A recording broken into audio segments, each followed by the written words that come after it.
This is Flick, This is Rudy. and welcome to Left of the Dial. It's episode 12. It's our favorite albums of the decade of the 2010s. We're gonna skip new music. Last week we did the first six of our dozen. We're going to do the top six of the dozen. We have plenty of content here, and since we're covering the best of the best, we can go deep. Interestingly enough, coming up this week, we share albums in common on a list. Ooh, sharing. That's what the holiday spirit's all about. That's what we're all about. All right, this one you may well know, you may not know it, and if you don't know it, I really don't know where you've been. You forgot? Forgot the magnetism of Robin Zander or the charisma of Rick Nielsen? That's kid stuff. It's just come up to 5:35 a.m. Kommen Sie bitte und listen to Kraftwerk. I don't know, man. I kind of like Van Halen. Well, yeah, Plum, you do. And you know why you do? Because corporate America is shoving something down your throat and making you believe it because that's what they want you to believe. I mean... Okay, buddy. I was just trying to cheer us up, so go ahead. Put on some old sad bastard music, see if I care. That was Big Yellow Taxi by Joni Mitchell, a song in which Joni complains that they paved Paradise to put up a parking lot. A measure which actually would have alleviated traffic congestion on the outskirts of Paradise, something which Joni singularly fails to point out, perhaps because it doesn't quite fit in with her blinkered view of the world. Nevertheless, nice song. How about the tunes? I want you to want me. The Dream Police. Da-da-da-da-da-da-da. Your mama's alright. Your daddy's alright. I get by because the people make a special effort to shop here. Mostly young men who spend all their time looking for deleted Smith singles and original, not re-released underline Frank Zappa albums. Yes! I mean, look, you can play an E pentatonic scale at 100 miles an hour till somebody's ears burn off. You can learn that, right? But finding the tangents within the framework, therein lies the artistry, man. God made your ears. You didn't make them. You gonna argue with God's ears? If it sound good and it feel good, then it's musical. So play it like I say play it. From the top. That was Sweating Lunatic Iggy Pop, part of our Tuesday night punk pack, which is climaxing at midnight with Madness. This is Norfolk Nights with Alan Partridge, and we're in the middle of Super Talk. Super Talk! So we're going to kick off our top six. Each of us are doing a dozen. We did our first six last week. I'm going to go first as we dive into our top six. As I talked about a little bit last time, I have to admit I have some holdovers really that are artists who hit their real peak the decade prior in the aughts, but they still had like one or two more really good albums with them in this decade, but they were a little bit earlier. I'm going to go with Mr. Panda Bear and his album Tomboy. He's got a new record out. I think for me, the new record is pretty good. I would say it's like a return to form. And when I think of form, I think of like this era. Tomboy was done a couple of different ways. I think if you bought the vinyl 7-inch versions, you got different mixes or different recordings. I'm talking about the Domino Records 2011 full-on album. He was at this point like his solo stuff is I would say a little bit more commercial than the Animal Collective, certainly the early Animal Collective stuff. I thought this album might break through and start to get him some like serious, real audience. It really didn't. I don't know why. I think it's great. The album Person Pitch before it is better. But Person Pitch is better than almost everything put out in the decade of the aughts, and the aughts was a great, great, great decade. So Person Pitch to me is like on my list of that. Person Pitch to me is like a 10. It's pretty close to a 10. And so the fact that like Tomboy's only like an 8.5, that's still better than most. So the singles are good, the deep cuts are good. It's if you like him, you like you this. There's no way to not like this stuff. And even if you're not into his stuff, his more ponderous stuff, there's enough of the sweet stuff on this one, I think, even for someone who's not a huge fan. So I'm gonna go Tomboy, Panda Bear. That's how I kick off my top 6. All right, so we're rolling, and as far as speaking of getting an audience, this is also a preview of one of our "I'm Gonna Make You Love Me" shows, is it not? It is. I've already prepped my Panda Bear I'm Gonna Make You Love Me playlist. It is heavy on Person Pitch, but the planet should be heavy on Person Pitch, and it's just not. And it starts with me. I'm going to be the change I seek in the universe by making people listen to Person Pitch. Okay, well, and we'll see. We'll await the verdict. Yes, on that. Perfect. Yeah. I await. All right, so I'm going to preface my whole list with by saying that my top 6 might as well all be number ones. I couldn't feel stronger about all of these. So the order that I do them in, it's almost irrelevant. They're all very strong, and I'm just going to get it rolling by going with one of my favorites from this year, which is The Regrets, How Do You Love? Just like a collection of pop gems, as if it were a greatest hits compilation, but it is just the sophomore album by a band of youngsters. I have other music nerd friends. They all are basically as hot on this album as you are, so I'm definitely going back for another look. Did you happen to get a look at the list of releases for Black Friday, the record store day, independent record store releases coming up on Black Friday? Did you happen to get a look? I browsed it a bit. Well, it's right up your alley in a couple of ways. One of the bands on the list is The Regrets. They're going to have an exclusive. And also, I was thinking of you reading the list because there's Alex Chilton and Cheap Trick goodies in there. But The Regrets have it's a 7-inch. It's called Holiday-ish. So I'm assuming it's their Holiday 7-inch. Yeah, I believe that's probably a song that is actually available on Spotify. So I think I know the song. Honestly, like really, I'm not very hot on that single, but maybe there will be a good B-side with it.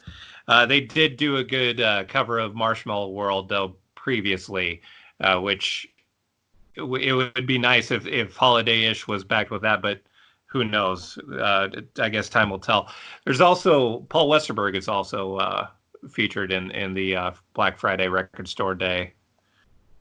With the Stereo Mono album. Yeah, looks like that's a pretty good list. I didn't pour over all of it. Yeah. There is a Pretenders singles compilation just from 79 to 81. Who was better than the Pretenders from 1979 to 1981? Not many. Not a lot, no. Not many. Yeah, maybe. Anyway, like sorry. I just The Regrets actually. There is a little bit of the Pretenders in there. The Pretenders were covered Louie and stuff. They were totally reverential to all the old stuff. Yeah, well, and that's true of The Regrets. It is. So really, I think it's what's so appealing about The Regrets are their reverence. It's not a retro band, but they are like a band that you can hear their record collection. Like you can hear that they have a just oversized record collection like we do. And so that's, I guess, why we can relate. And you just hear all of those influences, but it comes in, it comes out being something totally fresh and new.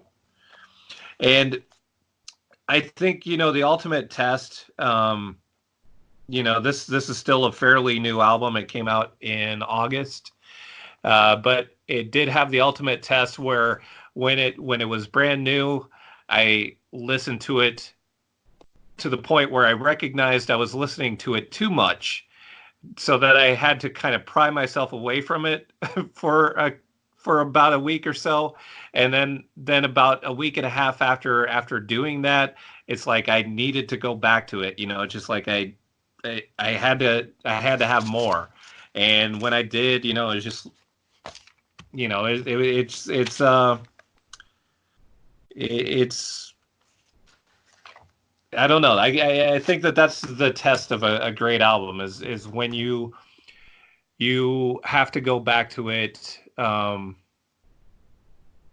You almost have to force yourself away from it because you don't want to ruin it for yourself. But as soon as you've given it enough time, you have to go back to it. It's a need. Yeah, I feel you. I feel you on that one. I would definitely. There's that happens to be more with individual songs where I just sit there and repeat and repeat and repeat, maybe more than albums. But you're right. I can't say on my list that all of mine are number ones. But I can hear in your passion that is that's a huge album for you this year. Oh yeah, very much so. All right. Again, I don't have the same love for it, but I totally have enjoyed every time I've gone into their catalog. And again, I know too many people I know love it too much for me not to go give that one another look. All right, up next for me, this is another one where there's probably more than one album I could have picked from this same band, and I know that this is sort of hacky and cringy for me to pick them, but I'm gonna go with Major Laser's "Free the Universe" for my number 5. It has, I mean, I don't want to get into the topic quite yet, but because we're going to talk about Vampire Weekend, but I think, like, of all the collaborations, I mean, that's literally what Major Lazer is. Like, it's an incredible rotation of, like, literally the world's just greatest artists of the time, and just the people who are, it's definitely for younger people. It's definitely a part of a popular culture. I don't know who at least half of these folks are. And unless it's somebody from like indie rock or from reggae, I usually don't go look them up too much. Like, I don't like dance music all that much, generally speaking. Santi Gold's on this record, though. Ezra Koenig's on this record. Elephant Man's on there. Busy Single's on it. Wyclef Jean's on it. Stuff that I normally don't listen to. I don't listen to Bruno Mars. I don't listen to Party Squad. Like, I don't think I could name a Bruno Mars song. I've seen him on this Super Bowl, and I thought he looked like he was good. Like, he seems like a good guy and everything like that. But like, I could give two shits usually about stuff like that. Amber Kaufman. Yeah, go ahead. Yeah, I not to sidebar on Bruno Mars too much, but like every time I hear the what is his big song? I don't know. I'm like blank. Uptown Funk, right? I guess. Yeah, and it's like a Prince ripoff right down to the name, because Prince would have a song called Uptown Funk. Sure. It'd be like a natural, and so just the ultimate Prince ripoff. And so I would think that has to burn. Well, his contribution to Free the Universe is the song Bubble Butt, and it is good. Bubble Butt's good, but like the Amber Kaufman from not Dirty Projectors, I can't remember exactly what band she was from. Dirty Projectors. She's from Dirty Projectors. Her song on this record is so good. It's really, I didn't even think to put it in my best songs of the decade, but I should. Get Free by Major Lazer is just amazing. There's just incredible songs on here. Santi Gold is back on this, and I love her on this, but I must say, I'm a fan of hers in general. Her best performance in her entire career, in my performance, is also with Major Lazer, but it's on the album from the decade prior. Hold the Line by Major Lazer, I understand, is not like the most authentic dance hall in the world, but it's this like Dick Dale meets Johnny Cash meets just the most out there dance hall ish type stuff. I realize it's not like authentic, but it's just this incredible mix of weird stuff. And then you put Santee Gold on it. It's so effing good. I was worried the next album would suck. It didn't. John O'Partial, fantastic. It's really not a dud on it. And the highlights here are as good as they get. So Major Lazer, Free the Universe from 2013 would be my number 5. All right. Okay. So my number 5 is another one of these bands from this place, New Jersey, that you know so much about. Yes. Glen Rock, New Jersey. Titus Andronicus, The Monitor, from 2010. Titus Andronicus started off the decade just super hot, just like, you know, and I guess to be fair, they wrapped up the previous decade just super hot, you know, and 2010, for me, the number 5 album of the decade. But again, these are all number ones. But anyway, The Monitor was an album that was just I think to call it anthemic is actually shortchanging it a little bit. I mean, the songs on the album are all out battle hymns, really. Like they're just rally cries. Like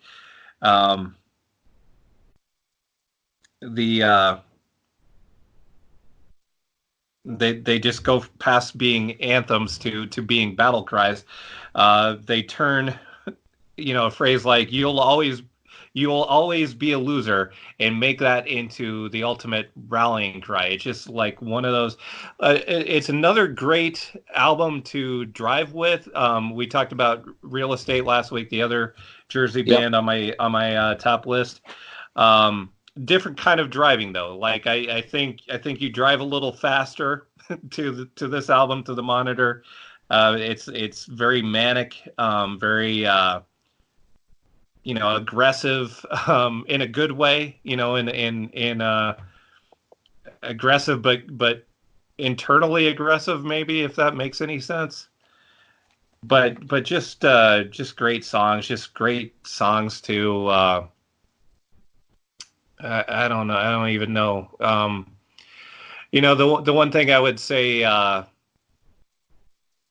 think Titus Andronicus is still a really great band. I think they've had a little trouble keeping this kind of momentum that they had to start the decade with, but definitely started it with one of the best albums of the decade, one of my favorites of the album, and favorite albums of the decade at any rate. Well, I mean, the king of all anthem rockers is Springsteen. Mm-hmm. I think of having a New Jersey band do it. You know, that your description of them is sort of how I feel about the Hold Steady. I feel like the Hold Steady has a bit of that, or a lot of that Springsteen epic. Yeah, I would say so. The difference between those bands, although it's interesting, the Hold Steady does have a connection to this album. Craig Finn is the voice of Walt Whitman on this album, and in the the voiceover parts. So that's you know, an interesting connection.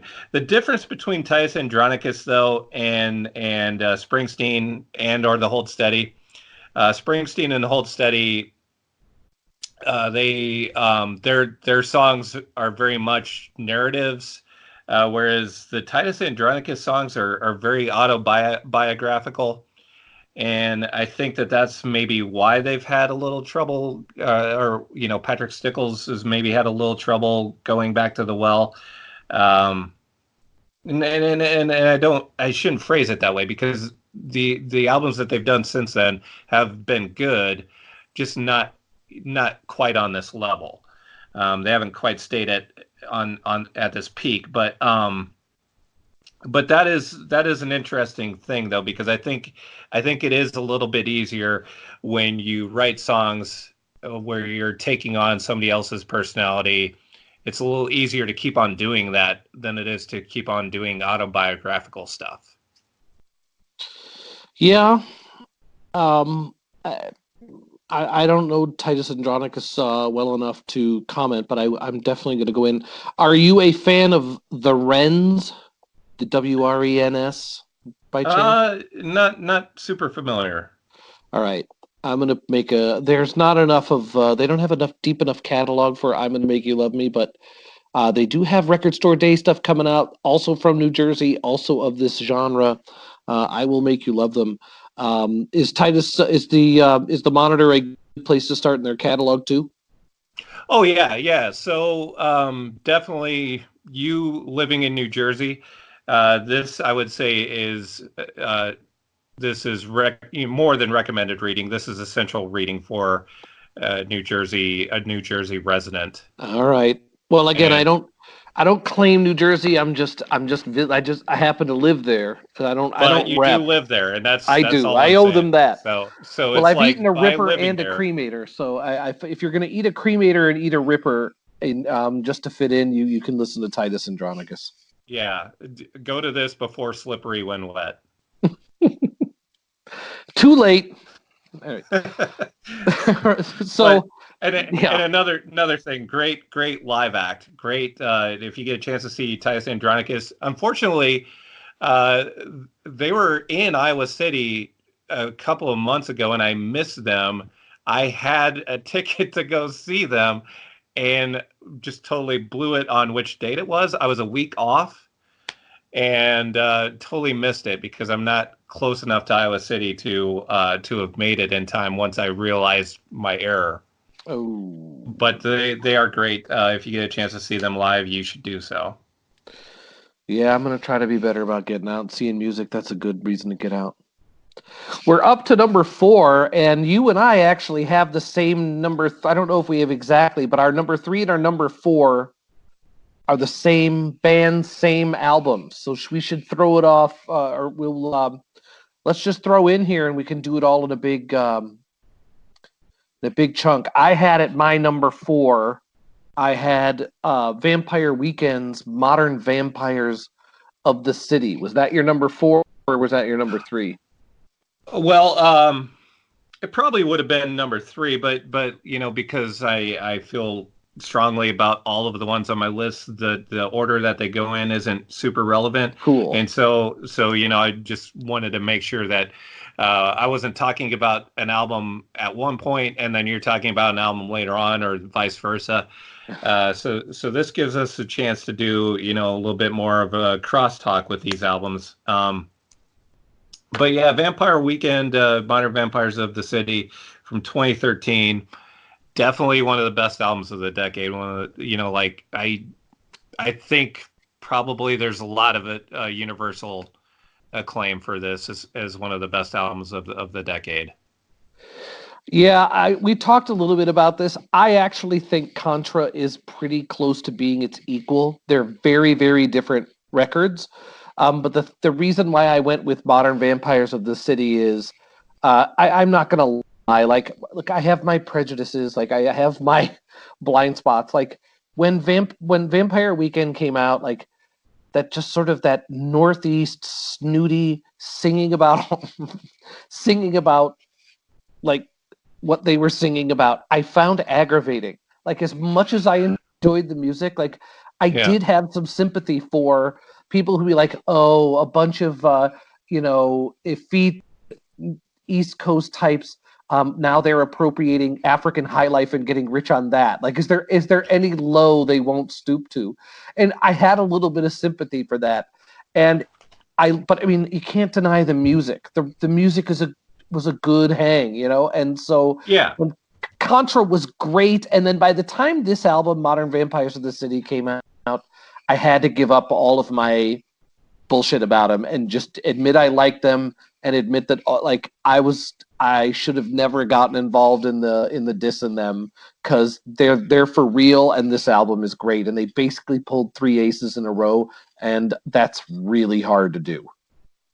Okay, so yeah, I mean, we're coming at this album from different angles for sure, because I really loved the debut. Like, that was to me, that's one of the best albums of the past decade.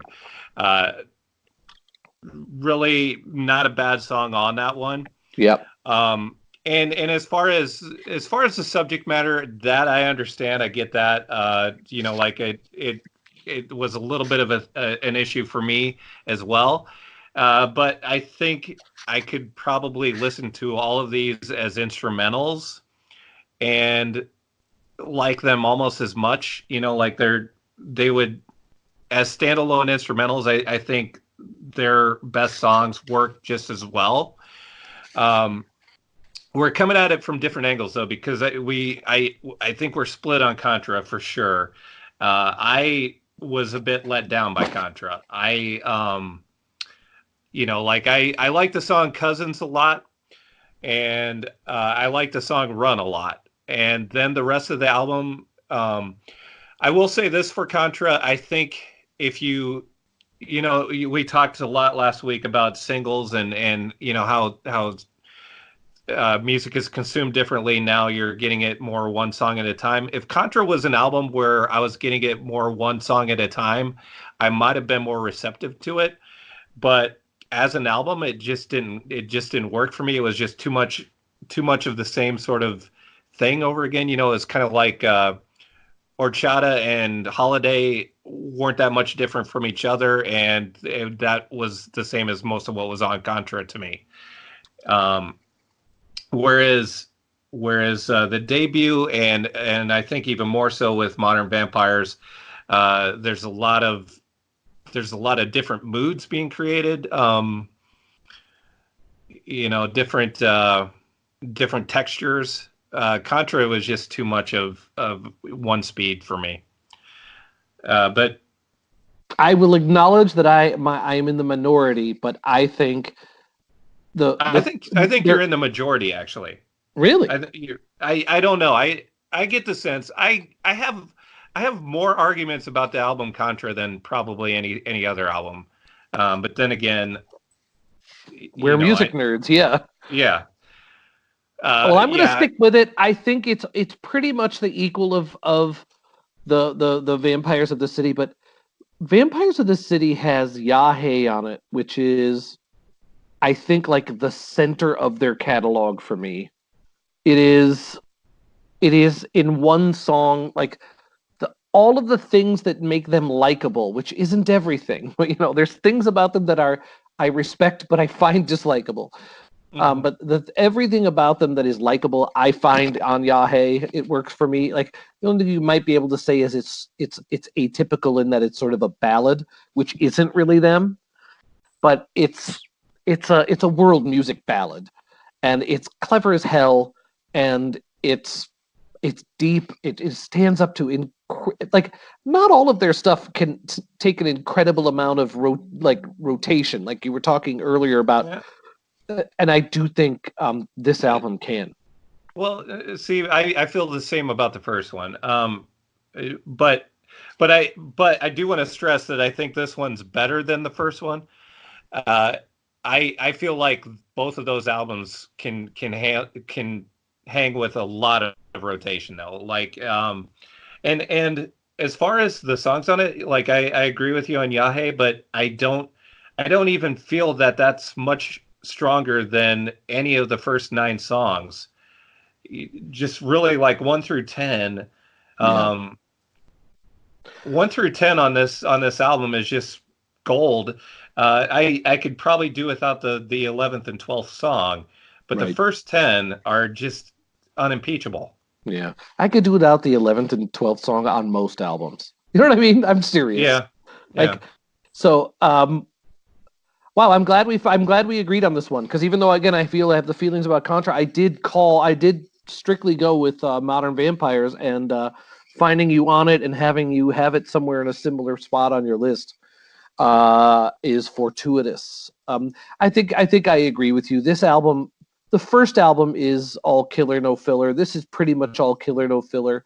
I don't know why I give so much credit for people who are able to make like a third great record in a row. It's like Vampire Weekend, Arcade Fire. I understand people have gotten a little worn out on some of their stuff, but putting out like a brilliant first album, like nearly like a 10 out of 10 type situation, and to follow it up and have another one in your career or two in your career is pretty amazing. It's pretty amazing stuff.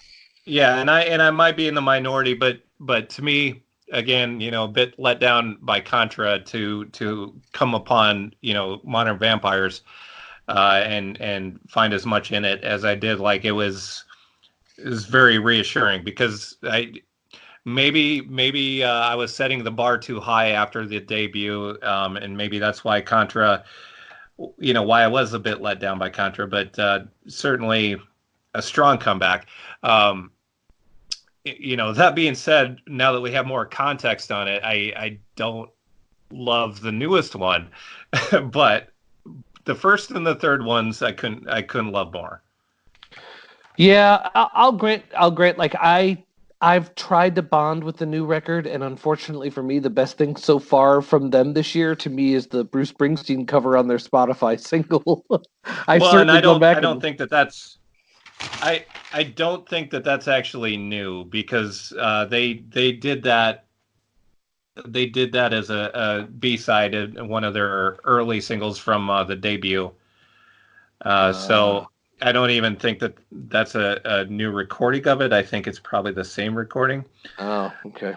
But yeah, I mean, as far as the new one goes, the song "Sunflower," love that one. The rest of the album, though, I'm not. It's not gelling for me. Well, I'll give him the benefit of the doubt. Did you ever listen to the Rostam solo stuff? I thought that was pretty good. Like, I haven't, but they did lose one of their core, one of their core sources of energy. Probably their MVP, really. Which is why they had to go and make a double album, of course. Yeah. It is. I don't know. Maybe we'll examine that more in depth at some point. But yeah, Rostam, probably the MVP of the band, and I don't want to jump to say that that's why the new one isn't so great, but for another day. Another day on that one. I'll give Father of the Bride another try here, maybe over the holidays. But I'm with you. It's missing something, and it's too much. It did not need. There's not a double album's worth of love there. Yeah, but modern Vampires of the City, definitely. Feel ya. We share another album in common, do we not? We do. It is my only album on my list of best from the decade from 2019. You, sir, are much more. You have a couple, but it's Purple Mountains, Purple Mountains. The final project from David Berman. It was. I remember seeing. I got to see Silver Jews twice, and I considered myself. I actually prefer Silver Jews to Pavement, which I don't mean that as a hot take. There's lots of stuff from Pavement that I think is epic, amazing, like really like redeems the 90s almost, like that good. I like, in terms of, I have nothing. I don't think Pavement was overrated. I just don't love it as much as I love Silver Jews, and so I don't know. I don't know the intention. It sounds like a 90s slam, though. No, it is a 90s slam. The 90s were not up to the 80s or the aughts, but I only mention it just because I remember there was a Instagram post or something like a year ago of David Berman making music again, and I thought, fucking great. This is great. This is exactly the thing I'm missing. Like, the ingredient that is missing from my musical happiness is him. And I knew music was coming. I didn't know when, and then all of a sudden there it was. And it was just, even just from the first thing, the first streaming stuff, it just hit immediately with me. It's not a Silver Jews record. It's on its own. It's its own thing, you know? Are we in agreement that this is his best work too? Certainly as an album. Like, in terms of just end to end, his most complete statement. Like, yeah, I would say so. I have Yeah, individual songs from the Jews that I would take and say are superior, but not by much. yeah, and I get that. But yeah, to me, it's just kind of across the board, like the best. It certainly is most personal. It has to be. Um, Everything on this is personal, and even the funny stuff is intensely personal and sometimes painful. Um, it's and it's again, like it's the songs on it are as humorous, maybe more humorous than any of the Mm-hmm. Silver Jew stuff. Mm-hmm. But the funny stuff, and it is certainly funny, uh, but it's also intensely personal and really does provide a lot of insight into what his internal struggles were. Yeah. Without, I had not thought about this until you were just talking, which is this is like some of his Silver Jew stuff was more like literate and more entertaining, like written to be entertaining. I Hmm. don't want to say nothing that he did with Silver Jews was inauthentic, but like this Right. is his where his outer voice and inner voice I think are most in sync. Like this is more organic, I think, to sort of who he was Yeah. to himself. And it makes me more sad about all of this because it indicates what was possible. This guy had Yeah. within him the ability to write. Like this is a songwriter. You know what I'm saying? Like Towns Van Yeah. Zant Towns Van Zant was never going to have teenage girls putting posters of him up in their rooms. You know what I mean? And it was never going to happen for David Berman either. Like these are guys, these are songwriters, but their songs were going to go out into the world and live long, long, long after them. Hmm. And we didn't get from them all that might have been. And so you all you can do is try to enjoy what you do have. The fact that he did Yeah. make a pretty complete statement like that as his last statement, like he didn't need that. He was great without this, but it does add an entire layer to him. And it's all upside. Literally, it's all upside. Yeah, I think most of the Silver Juice songs are that of a very keen observer Yep. of the world, and maybe some of it often sounds like things that he was making up too, uh, but at any rate,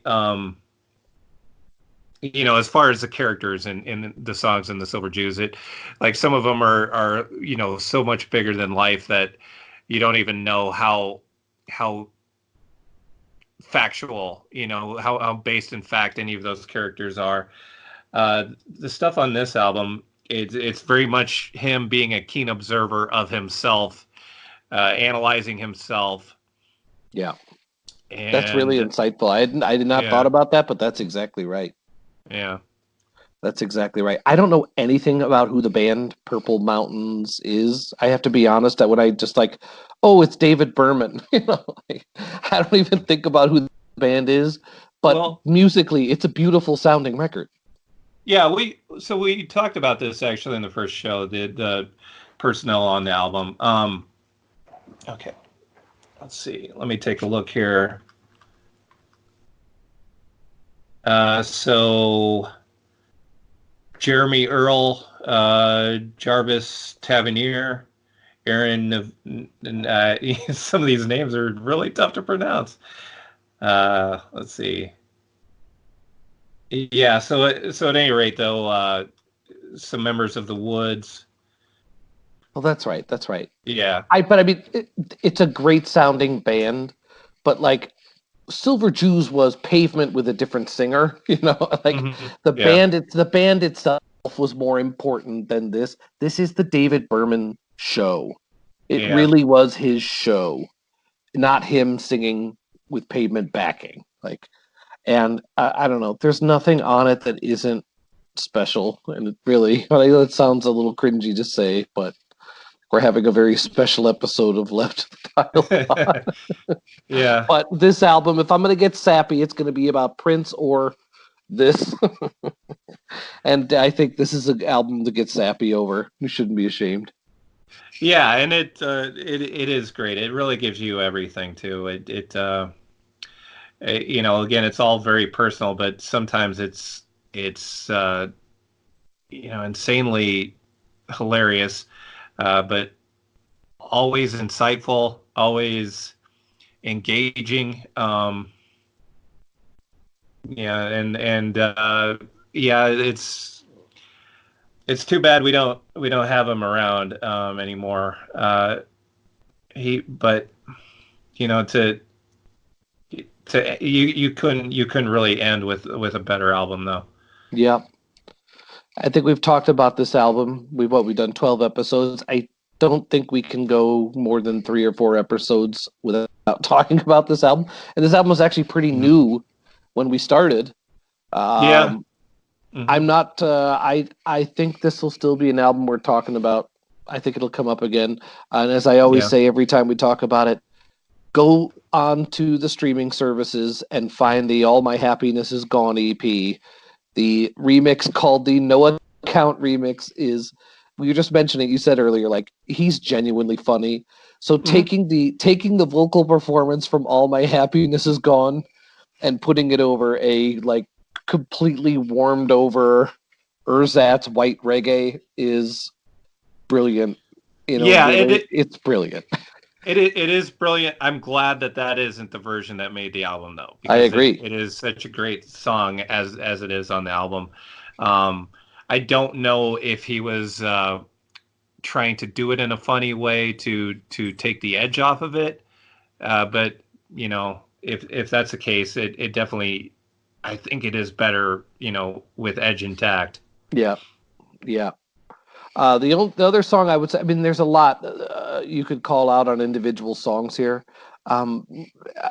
We didn't plan doing a winter show, but I would say "Snow Is Falling in Manhattan" would have to be a like.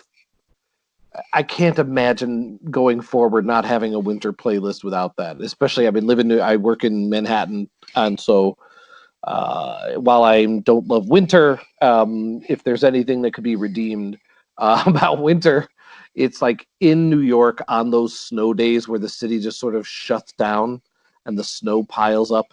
It's like that song. It's just very quiet. It's very organic. It's really, the song really does feel like somebody in New York, in Manhattan, on one of those days where it's just snow and hellfire, you know. So it's just a great song. There's I pretty much every single one of them I think we could probably talk about. Yeah. I mean, yeah, that's a good song. It probably isn't even in my top half of the album for me, though. Wow. Well, I know it isn't, because I mean if I'm just gonna go through just what my favorites are, just to give a handful, just to be quick and but that's just the way I feel. All My Happiness Is Gone, Storyline Fever. Yeah, then probably Darkness and Cold. Maybe I'm the only one for me. I do tend to like the funnier ones. Yep. But again, I loved well, we both, neither of us mentioned I loved Being My Mother's Son, and you know, that's a hard one to listen to. It is, yeah. In part because he's dead, but I mean, I don't know, there was a lot in. I think he was capable of a lot more. I still don't know exactly if. Is there? I don't know if have they ever published where there was like the content of his suicide note, or anybody. Have there been any articles about him? I can't think of any. I haven't heard anything since. I don't know. I mean, it obviously can't be anything good, but that song, it's really hard to listen to because I think, you know, for him to have such a profound understanding of the impact of death on other people, and for him to then commit suicide, I mean, it means he could only possibly have done it because he was in severe pain of some sort. Yeah. And that song really makes that a fine point, you know? Yeah. Yeah. Yeah, and I don't want to make it sound like this is a morose album or anything like that, because it It's certainly not. isn't. It's not. Yeah, but anybody that hasn't checked it out should, and but it really does give. There is a lot of insight, even even in some of the moments that maybe at first don't uh, seem more to designed for entertainment than they are for personal, for introspection. But they are. Everything here is very introspective. Yep, not a dud on it. And again, I remember Drag City wasn't streaming records even a year ago, right? I think their whole catalog only came online this year. Yeah, I'm not as up on who's streaming what, because I was kind You're of not, yeah. I was away from Spotify for quite a long time. I was really So away from Spotify until we started doing this.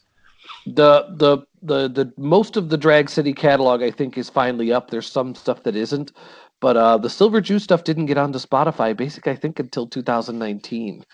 The Smog stuff, the Bill Callahan stuff, all the good Drag City stuff. Although that Jim O'Rourke record that has Women of the World on it isn't on Spotify. What the fuck? Come on, Drag City, just come on, really, really, really. I already bought it. What do I have to buy 5 copies? Anyway, happy. I don't know what I would have done if this record had not been on the streaming services because it took so long to get a copy. I would just be figuring it out now. Anyway, Yeah, Purple Mountains. Yep. yeah, that's true of me too. Like I don't know if I would have heard it by now if it wasn't on Spotify. Yeah, I don't know. I don't know why labels do that. I do analytics for a living. Like, I'd love to see the analytics that tells them keeping their record off of the biggest platforms in the world for selling records is helping them. I'd like to see the data. I just don't think it exists. Anyway, I thank them anyway, even though I'm saying something nasty. I like Drag City. They need to Yeah, me put, too. the book Psychic Soviet needs to go back into print if they're listening, uh, which they're not. All right, I believe those are our number 3 and our number 4, yes? Yes. All right. Then we are down to the top 2. And coming in for me at the big number 2 is Parquet Courts and Human Performance from 2016. And I looked at other lists from around the internet, and lots of people have a Parquet Courts on their best of the decade compilation, but they do not have Human Performance. They tend to have older stuff pre that. They tend to go back to the Light Up Gold and Tally All the Things That You Broke. I've seen that on quite a few. They're wrong. Human Performance is their best record. It is missing a couple of, there are great songs on other records. Like, it'd be nice if all their great songs had come from the same album, but they didn't. You have to, I don't know. Again, I'm not a huge Parquet Courts fan. I know there are people who swear by them. I really like them, but I wouldn't call myself a super fan. If they've done anything better than Berlin Got Blurry, I haven't heard it. I love. I'm sorry. Go ahead. Oh well, I was just gonna insert my hot takes in here. Yeah, do it. Give me a hot take. Well, my favorite song to this point, and I have to brush up on their catalog. I'll certainly admit to that. But Master of My Craft from Light Up Gold, that's still my favorite song by them, and that also happens to be the first song I ever heard by them. So I'm not trying to say diminishing returns, but that's my personal experience to this point. But again, it's not a nuanced experience. I will say though too, I did see them live once, and they didn't even play Master of My Craft when I saw them live. How disappointing is that? Well, I'm not sure I'd want to hang out with them. Like, they don't look like the kind of blokes you'd like to go on a cross country drive with. They're a little, they're a little bit of, they got a little bitch in them. I'm sorry. It just is what it is. But you can't take away from them. Uncast Shadow of a Southern Myth is one of the greatest songs written this century. Period. Like, end of story. I wish it was on this album, but anyway, the reason this album is great is because it does all the other stuff that their great albums do, and it shows stuff that they can do that I don't think people understood. Berlin Got Blurry, like, makes them the heir to, like, Devo. Like, they literally, for all the bands out there, like, when they say they love new wave and post-punk, they just like first wave synthesizers and, like, 4-on-the-floor beats. You know what I mean? Like, they don't have, like, the full scope, the full spectrum love of what all that music does. And Parquet Courts, like, covers almost all of it in this record. Like, it plays back to you. Like, it's got a little, like, people forget Tom Petty's, like, American Girl. That was a new wave record. So was the Cars' first album. Like, yeah, and, I mean, and, I get a little bit hesitant to go into that, though, because it is, new wave really is a marketing term more than it is anything else. It's a way to sell that whole thing. I'll buy that. I'll buy that. Tom Petty never said, "Hey, I'm going to be we're a new wave band." That's never what Tom Petty and the Heartbreakers said. I don't even think the Cars ever probably said that. But I'll agree but again, like, I don't know. We don't want to talk about Billy Joel unless I'm forced, like, have a bayonet at my back. But, like, it was like the record. What's his record? Not Glass Houses. When he basically had to, like, stop doing the bar band bullshit and, like, get with the program. Like, that was forced by that I guess he was forced by marketing to sort of remarket himself. That's a beautification project, man. Anybody who can get Billy Joel to move on from making the same album. I mean, every album before Glass Houses, basically, it's the same fucking record over and over again. At least they got him to move on.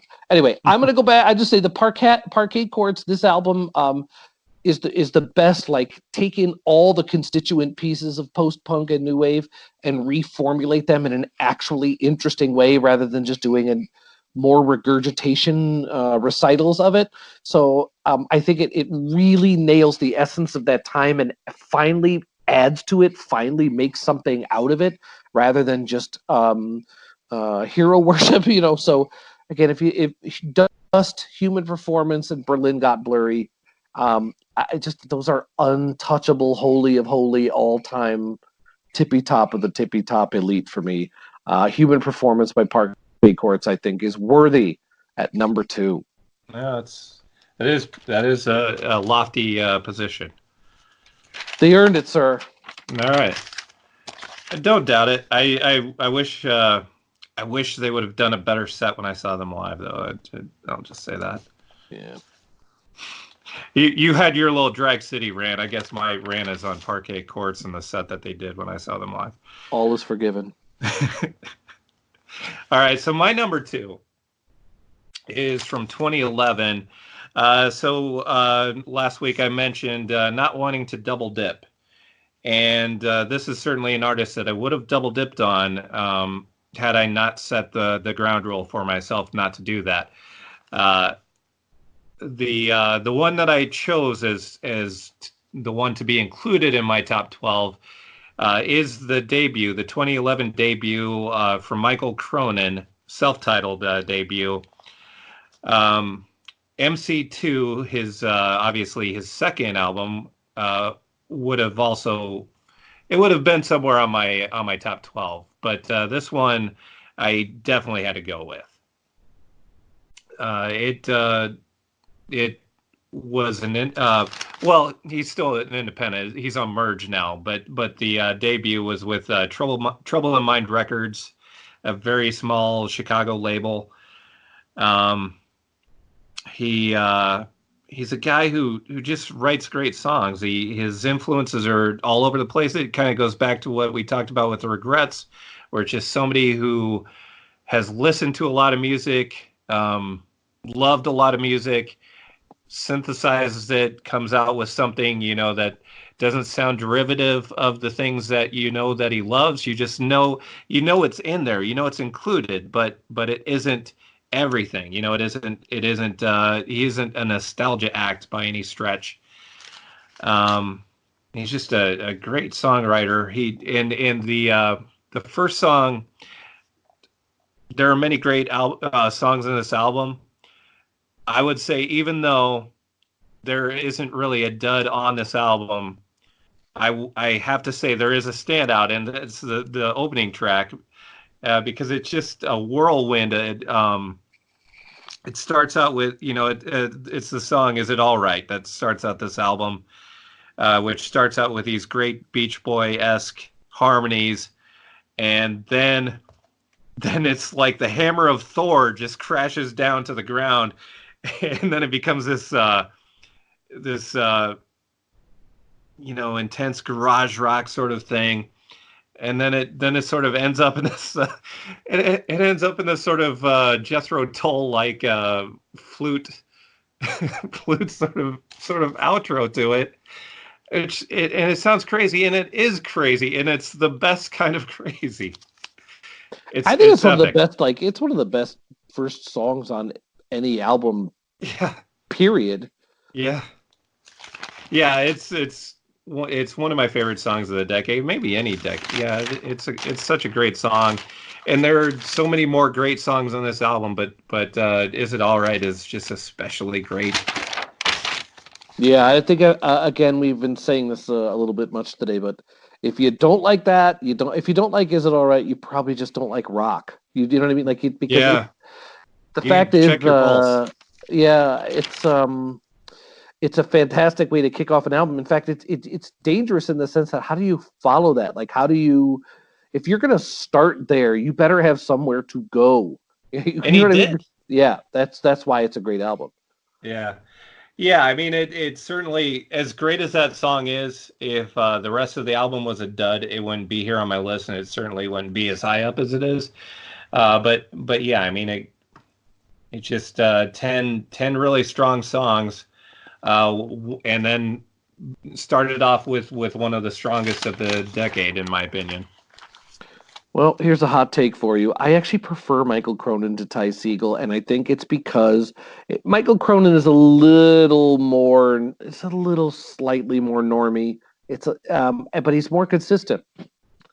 All of his records are pretty good. All of his records are good. And like tonight, he's playing in New Orleans tonight. I would love to be at a Michael Cronin show in New Orleans. Like his albums are a good time, Yeah, and I should say, although I think we've talked about, because we talked about Michael Cronin before, but Michael Cronin was somebody I first knew as Ty Segall's bass player, and then he had this. Then he came out with this album, and then it was just like, oh my God, this guy. I mean, maybe he is better, but I don't want to make that comparison necessarily because I love them both. I understand why the comparison would be made, is because they're kind of like rock and roll brothers. They grew up together and both have great catalogs by this point. Ty Segall, though, comes out with like 3 or 4 albums every year, and Michael Cronin doesn't do that. And to each his own as far as how much you want to put out in a year. But for Ty Segall to put out as much stuff as he does, you might not love it all, but there's plenty there to love at any rate. Yeah, Michael. Again, Ty Segall is one of the great things going, and the fact that Michael Cronin's in his band is a huge part of it. Clearly, they both have plenty on their own. Plenty. They don't necessarily need each other, but they are pretty great together. I don't know. Michael Cronin, to me, though, feels like he would be the first one to come up with a million-selling record. That's all, between the two of them. Yeah, I think that's probably true. But yeah, I mean, that's the downside to putting out a lot of stuff. But certainly deserving of a lot of respect for doing it, I would say. I don't know. I remember them being around San Francisco when I lived there. Yeah. Are they from? They're from there, right? Or they're from Orange County originally. San Francisco, I think, is where they made a name for themselves. And I don't know what took them there, but they I think had struck up a kinship with the OCs and that movement. They were certainly of like mind with a band like the OCs, so it was a good fit for them. I don't know that that's why they ended up in San Francisco, though. I'm not sure. Yeah, that's I would say San Francisco certainly claims them. That sort of neo psychedelic stuff. I almost put a Wooden Ships album on my best of the decade. Are you a Wooden Ships fan at all? Ships with a J. Yeah, I'm not sure. All right, I'm gonna make you love me of them. That scene, like again, I was living there, but I was 40 years old with a full-time job at an ad agency. Like, wasn't going out. What I would have loved to have been dropping acid and hanging out at an OC show, just wasn't happening on a Tuesday. And again, when you're old at these shows, it's not it's not fun for other people and it's not fun for you. But yeah, I remember.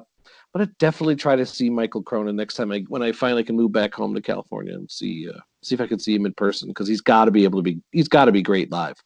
Yeah, he did his Midwest swing already, and I wasn't able to see any of that just because it was too far to go on a weeknight. I would have liked to. And hopefully the tour will come back around. We'll see, but. The last time I did see him live, he had a band that he was able to replicate his studio stuff a little bit more than other times I've seen him, because he had previously been very stripped down, didn't have a band that could really provide the harmonies and things like that live, but I assume that at this point he does, because the most recent time that I saw him, he did have a band that could do all that stuff, and it really sounded great. I can only imagine. Were you? Do you have the Ty Segall that T-Rex covers album he put out? Do you know if Michael Cronin's on that? Well, is Michael Cronin on that? I don't know. He could. I would think probably, but I don't know for sure. It's kind of hard to find the personnel on some of that stuff, because you certainly can't find it easily on the internet. But I guess at this point the T-Rex stuff is kind of compiled into one collection. It originally came out as an EP for Record Store Day. Yeah. The original Record Store Day EP, just amazing. The second one. I have one sealed. Oh yeah, the first one. Yeah, that one's great. The second one was, I think, just a single though, really, and and not as strong as the first T-Rex album, but yeah, now it's all packaged together. Now it's all easily accessible, whereas it used to be something you would be willing to stand in line on Record Store Day for a long time in order to get one. So I did buy it on Record Store Day, and we haven't posted any photos of ourselves, but the minute I post mine, it will be all the proof needed. I'm not trying to be cool. Like, I'm really not when I say this, but I went to Record Store Day. I was living in Oakland, California that day. And I can't remember the name of the record store. It's like on 40th Street off of Broadway there. And I swear to God, some dude who had he was like if the Onion were to do an article about a hipster, like the photo they took would have been this guy. It was like this wisp of a dude, but he had a huge ironic mustache. He wasn't wearing a nudie suit, but it was sort of like that. It was a very strange dude. And he just comes up to me. He's like, dude, the Ty Segall. So I'm like, all right, sure. And I just put it in my bag. and you didn't open it. I didn't open it, but then I went back and listened to it when I found it online. It's really good. I decided not to open it. It's not going to get any better by opening it. So anyway, That's kind of a no-brainer for me because it's like Ty Segall and T-Rex. I'm a big fan of both of those things. You put them together, it's chocolate and peanut butter. It's a Reese's peanut butter cup. Yeah. All right. Well, maybe one day I'll open the record. Like my records aren't museum pieces. If I have a record, I don't open it. Usually means it was given to me. There are very few records I've paid for I haven't listened to. That's one of them. What are you gonna do? All right, that's a worthy Michael Cronin. Good call. And if you don't know the song, "Is It All Right?" Like, it's even. I think it even has some Brian Wilson in it. I hear, and I don't just mean like, yeah. It's like, but the good way, not the sort of. You can't beat it.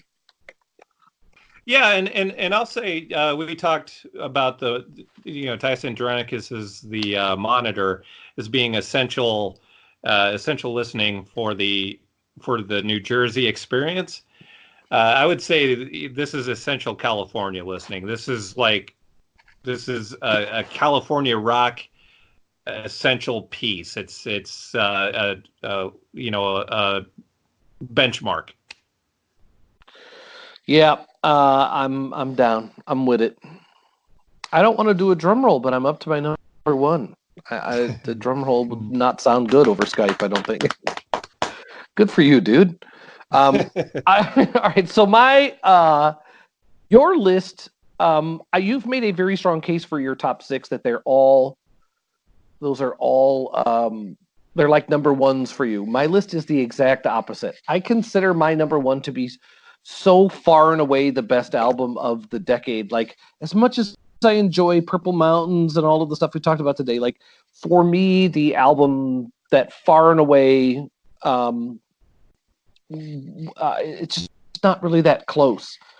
For me, the best album is PJ Harvey's Let England Shake. It's 2011, I want to say. I don't know that I expected any PJ Harvey album to like be a hit record. But if you go to the Spotify, like her page, like none of the songs from Let England Shake are on the top, are in her top 5 played songs, and that really chaps my hide. I feel like it's overlooked. It's not loud. It's not rocking, there's no picture of her on the cover. And I think that has something to do with all of it. Like, I don't necessarily share her politics in every aspect of it, but I think she was dating Nick Cave during this time, and I don't want to give him any credit for this because this is all her. But I would say it's possible he was influencing the perspective from which she wrote. And I mean, Nick Cave is a little bit overwrought at times, but I think Nick Cave does make timeless stuff. Like, his stuff the best of his work does transcend its original performance. Like, he is a songwriter first and foremost, and then a great performer right behind it. And I think PJ Harvey sort of got tagged as like a great performer early on because she rocked, and then Steve Albini helped her. And, she had a lot of record company marketing pressure on her, and she made some really good records. But I don't think some of that stuff, I think some of that stuff comes up one-dimensional, the more time passes. I think some of it lacked the complexity that her later stuff has come to have. And her last album, I felt like, was an attempt to do like a part 2 of Let England Shake, and it wasn't totally successful. It's her peak. She's, to me, an all-time, she's a great indie artist of the last 20 years, but her songwriting took such a huge leap forward. These songs, and again, I've heard, there are enough covers of some of this stuff that you can hear that it's the song, not just the performance. The songs, the words that maketh murder, there's a great cover of that I'll put up. The last note, there's nothing bad on this record. Some of it is, mashups are not really new.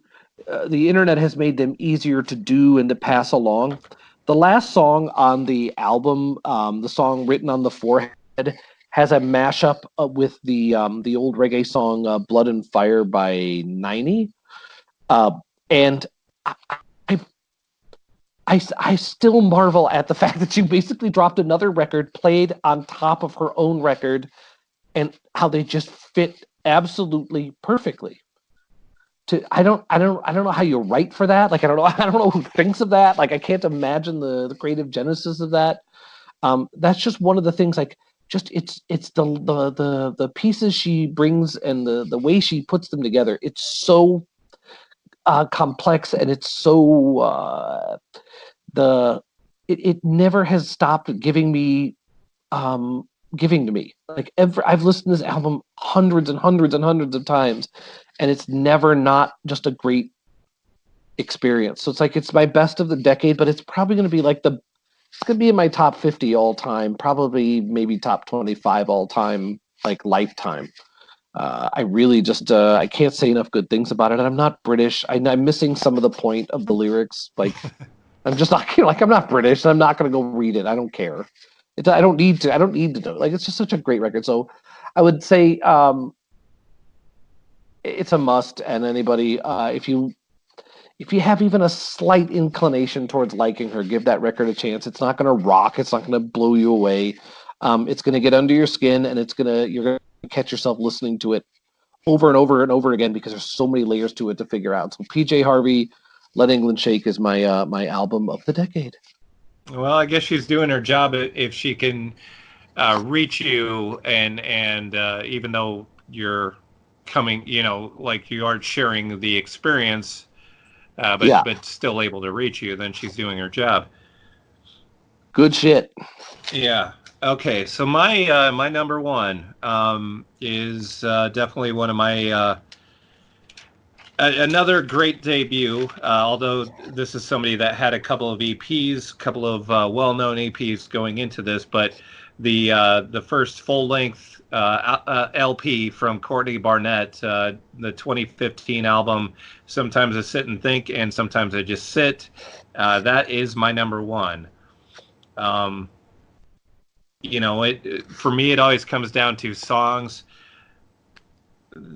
The songs here are just some of the best songwriting of the decade, of just about any decade. Just somebody that has God, I hate to resort to like the cliches of a unique voice or something like that, but it really that's really the only thing I can do is try to say that sort of thing in a different way.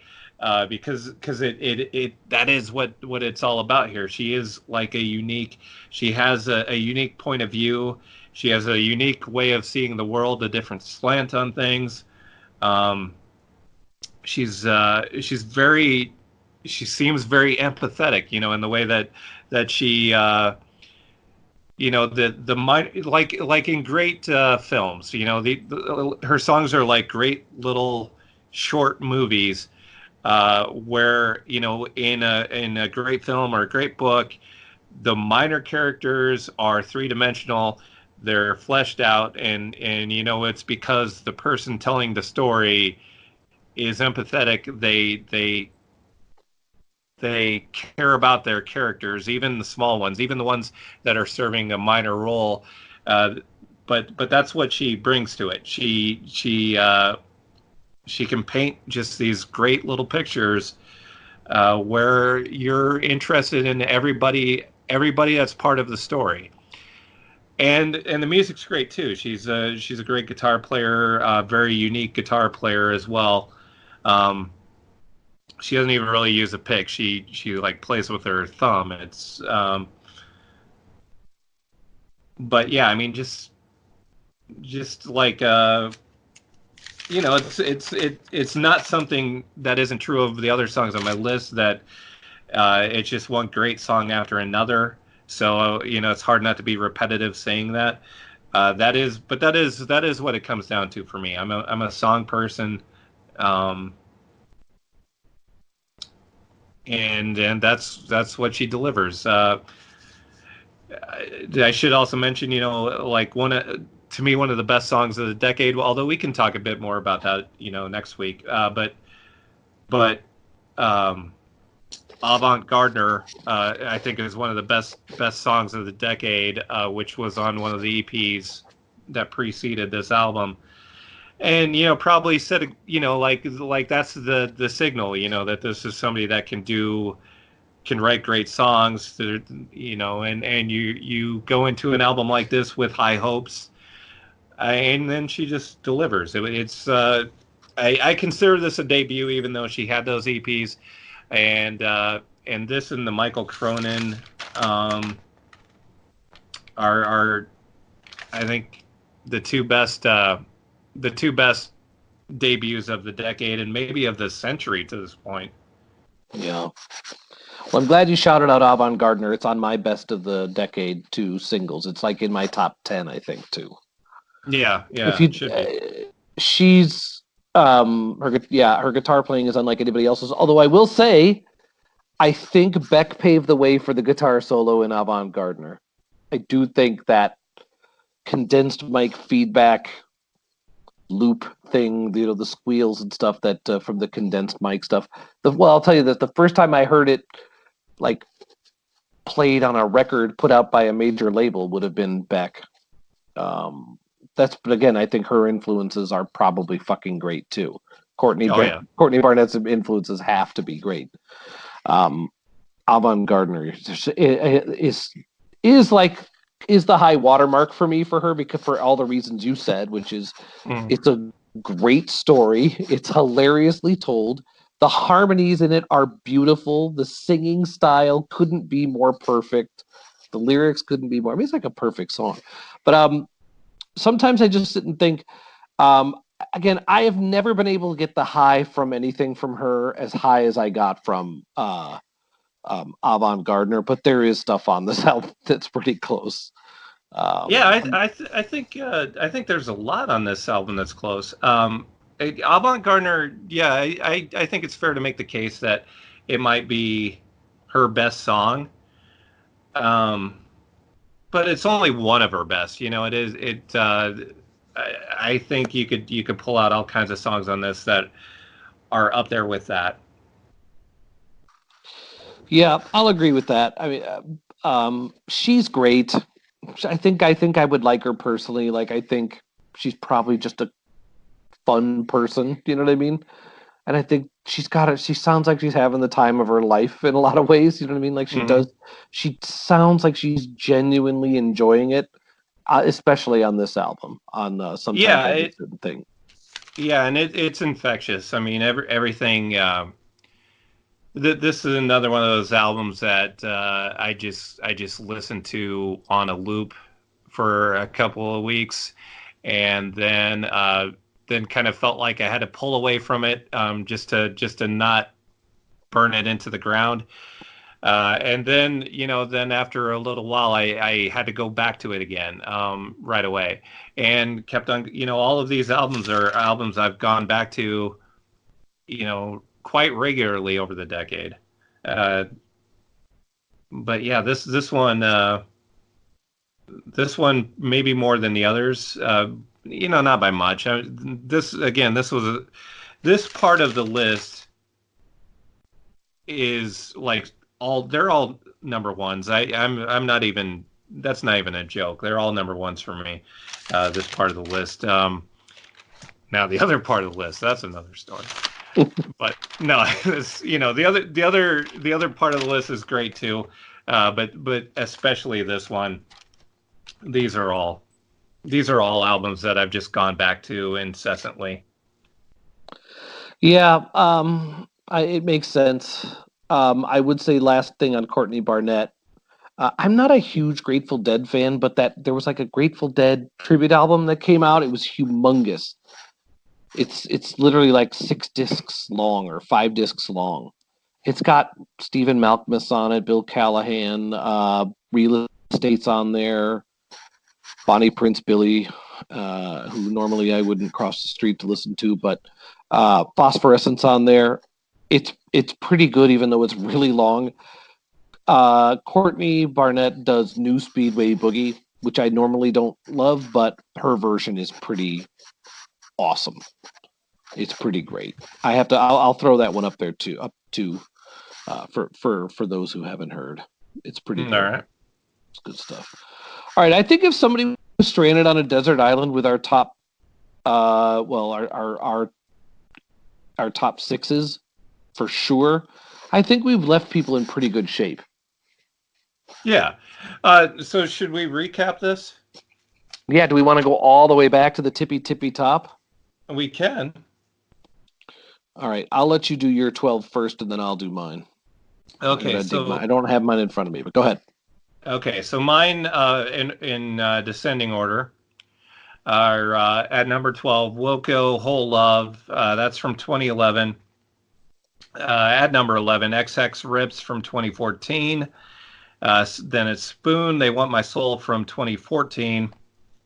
Angel Olsen, Burn Your Fire for No Witness at number 10. I gotta back up. So Angel Olsen, Burn Your Fire for No Witness is 10 from 2014. Then it's Spoon at number 9 with They Want My Soul from 2014. Then Wild Flag debut, self-titled from 2011, and Real Estate Atlas from 2014 at number 7. Then at 6, Regrets from this year, 2019. 5 is Titus Andronicus's The Monitor from 2010. Vampire Weekend's Modern Vampires of the City from 2013, number 4. Purple Mountains from 2019 at 3. And at number 2, it is Michael Cronin's debut album from Trouble in Mind Records, 2011. And Courtney Barnett, Sometimes I Sit and Think, and Sometimes I Just Sit from 2015. Tight. Number 1. Tight. I got M83's Hurry Up We're Dreaming, Magnetic Field's Realism, Rogue Waves, Cover Me, and Extras. I took St. Vincent's self-titled, although I know there's other people who like the one right before it. They're all pretty good. But St. Vincent has Prince Johnny on it, so it wins. Frank Ocean's Blonde, Real Estate Days, Panda Bear's Tomboy, and then my top 5 are Major Lazer, Free the Universe, Vampire Weekend, Modern Vampires, Purple Mountain, self-titled, Parquet Courts, Human Performance, and the crowning achievement, PJ Harvey, Let England Shake. That's a pretty. You can't go wrong with any of those. I think those are. We've done right. We owe nobody anything further. That's all they deserve. We owe no apologies. Yeah, I agree with you. I'll stand by. This wasn't as great as the aughts, but the aughts is an all-time great decade for music. For just a garden variety decade, the 10s hit pretty hard. There's some good shit here. Yeah. I wonder if I were to go back and make a list of my favorites of the aughts, I might question whether it would be as good as my list from this decade. It's a good thing we have a podcast. We can take that up at some other time because maybe we can figure that out. Yes, yeah, that's a definite. I can't imagine too many. The 60s and the 80s to me are probably the only rivals for the aughts, but we'll see. Yeah. We shall see. 60s certainly. Well, you were stepping about the 90s. Are you really suggesting the 90s, or even the 90s weren't as good as? Here's what I think about the 90s, and it could be because they were kind of formative years for me. But just considering what came out in the 90s, I think there was a lot of good stuff. I think there's a lot of good stuff that people didn't really take into consideration, though, and that's why I think the 90s get sort of a bum rap. I think people kind of overlook Britpop because it wasn't as big here, but that's a lot of great stuff there. You have albums like OK Computer in the 90s. You have, and for me, you have like things like Uncle Tupelo and then Wilco and Sunvolt. there's a lot of things like that I think were sort of overlooked at that time, and I think people still rate the '90s based on just what was obviously there, and obviously the radio, uh, though it embraced alternative music for a period of time, then because of that embrace, the commercial embrace of alternative rock, then alternative rock became like this really horrible thing because it was just people trying to sell records. Yeah, Big Head Todd and the Monsters ran the world. Yeah, well, that's more the early '90s, but I'm talking like in the late '90s when it's like Collective Soul and whatever that stuff. That shouldn't be your '90s poster child. Stone Temple like, Pilots. That is who the '90s are. Like I loved. It's not that's not what the '90s are. All right. Well, I think we've clearly uncovered a topic that needs further discussion. Yeah. I think the '90s rates an entire show. I'm just going to say, I think, because I'm not saying they were bad. There are some great moments, but I don't think the '90s were even as good as this decade. Yeah, no, I think that's totally true. We got to examine this because, yeah, you don't judge the '90s by the worst stuff going on in the '90s. No, I think you can. I think being force fed that stuff really took the alternative music. I don't want to act like there was some velvet rope there, like anybody could listen to it, but it was like a special thing. Like when you didn't want to listen to fucking Meathead shit all day, you had that. It was an escape. It was great. But it was still there. It was still there. It just wasn't necessarily called alternative anymore because, or maybe it was, but then it was just lumped in with stuff it didn't really need to be lumped in with. But yeah, I mean, I don't know, like, you can't just, we don't look at other decades by just the stuff that was on the radio, even the '80s, Husker Du and the Replacements and Dinosaur Jr. and, the Minutemen and all that stuff. That wasn't on the radio. That wasn't on MTV. But we wouldn't just judge the '80s without that stuff. That's like essential. That's an essential part of it. The '80s, no matter how good it is, has to account for like Don Johnson getting a record out. Like, well, right. There's plenty of. There's always that stuff. The '80s the reason that the '80s is so important is that think of all the like big bands of the '70s. The '80s proved how bankrupt and out of ideas they were. Like you have a couple exceptions, like 90125, but that's because it was a totally different band. Like the '80s made '70s bands show their ass. It just finally proved what everybody really knew is that they fucking sucked. All those '80s records are garbage. Yeah, well, so we've talked about it a bit before, and maybe we'll talk about it again with the '80s.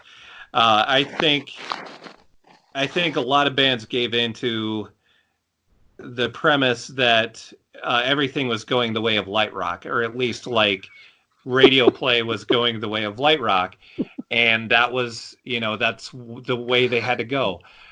So being a survivalist, maybe being not wanting to go the way of the T-Rex and not the band T-Rex, or maybe the band T-Rex, maybe that works for this analogy. Not wanting to go, not wanting to face extinction, they decided, all right, yeah, let's clean this up and maybe do some ballads and. Okay, do you understand that you're trying to justify fucking shit like no, I'm not justifying No, you are. You're giving Aiden comfort to Starship. No. I'm not trying to justify that at all. I'm saying that was what happened to these bands. Yeah, I use the term survivalist, but not in a good way. I'm using it in a pejorative way. Because people like the real survivors of that decade, like let's say somebody like Neil Young, who definitely just went all kinds of other directions with his career in the '80s. but he is somebody that I guess the problem with this whole premise is you can say your REO Speedwagons and your Styxes and you can say they're survivors because they did live on, but not in any kind of. I think actually Neil Young is the only one of the dinosaurs who at least was like honest in the 80s. Like Neil Young was just like, I have no idea what to do. I think he was all over the place in the 80s, and at least that's honest. You know what I mean? Like he never put on a teal blazer with no socks and is like wearing like deck shoes and stuff like that. Yeah, I mean, rolled up. It's sad, and it's sad in some cases, I think, because even somebody like Stevie Wonder didn't make it through the 80s unscathed. The giants of James Brown, just like go back and listen to that record he made with Curtis Blow, like trying to adapt to hip hop and stuff. Like they just but all of the gods were. At least he's turning to hip hop though instead of light rock. At least he had more sense than But then again, like a song like "Living in America" isn't really my cup of tea at all. But but I accept your plea of guilty. But to go the hip hop, to turn to hip hop to see what life is there, as opposed to light rock sells you some records. I'll at least applaud that effort. But yeah,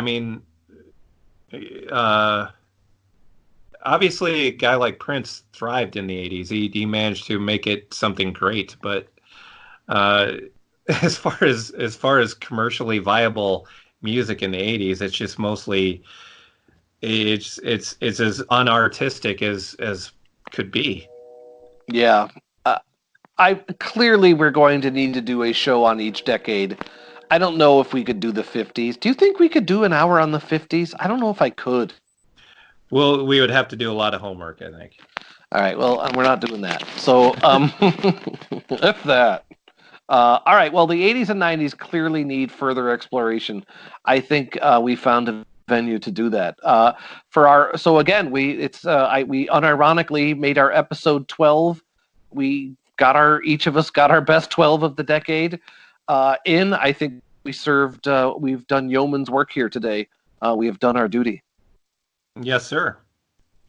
All right, next week when we get together, I think we have 3 episodes left in 2019. We are going to run a cleanup episode.